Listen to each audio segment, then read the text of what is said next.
जय झूलेलाल की कथा सिंधी समाज के आराध्य देव भगवान झूलेलाल का जन्म लगभग 10वीं शताब्दी में हुआ था।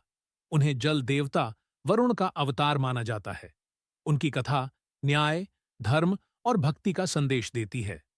झूलेलाल का अवतरण सिंध प्रदेश, अब पाकिस्तान, में मीरक शाह नाम का एक मुस्लिम शासक था, जो हिंदुओं पर अत्याचार करता था और उन्हें इस्लाम कबूल करने के लिए मजबूर करता था।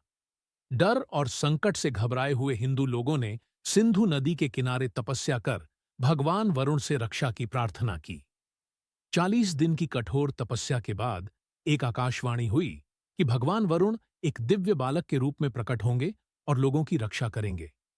कुछ समय बाद नसरपुर, सिंध के रत्नराय और देवकी के घर बालक उत्पन्न हुआ, जिसे उदय चंद्र नाम दिया गया। बाद में वे झूलेलाल के नाम से प्रसिद्ध हुए।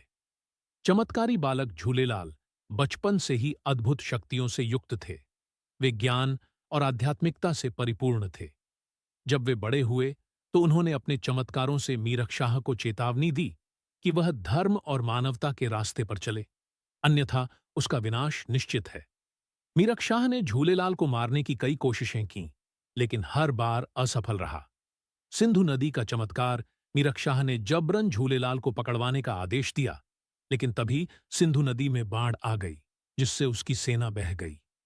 यह देखकर मीरक शाह भयभीत हो गया और उसने अपनी गलती स्वीकार कर ली। धर्म और एकता का संदेश भगवान झूलेलाल ने यह संदेश दिया कि सभी धर्मों को आपस में प्रेम और सौहार्द से रहना चाहिए। उनका आशीर्वाद केवल हिंदुओं तक सीमित नहीं था, बल्कि मुसलमान भी उनकी शिक्षाओं का सम्मान करते थे। चेटीचंद उत्सव झूलेलाल के जन्मदिन को चेटीचंद के रूप में मनाया जाता है, जो सिंधी नववर्ष का प्रतीक है। इस दिन सिंधी समुदाय झूलेलाल की पालकी निकालते हैं और जय झूलेलाल के जयकारे लगाते हैं। निष्कर्ष, भगवान झूलेलाल न केवल सिंधी समाज के बल्कि पूरी मानवता के मार्गदर्शक हैं। वे प्रेम, न्याय और धर्म की प्रतीक हैं। उनकी कथा हमें सिखाती है कि सच्चाई और भक्ति की राह पर चलने वालों को कभी डरने की जरूरत नहीं होती। जय झूलेलाल।